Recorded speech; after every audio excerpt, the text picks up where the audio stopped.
Hallo julle, so ons is hier in Oudtshoorn. Alles kom tot op 'n einde. Ons is hier by die Groot Voël Rally.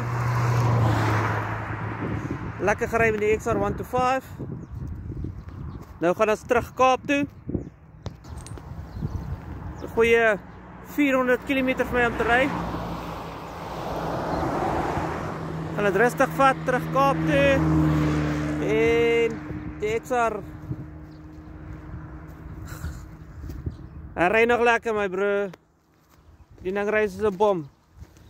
Vir die rekord is die 13de keer wat ek al Oudtshoorn toe ry met die bike. Vanaf ek hom het 2016 nuut gekoop.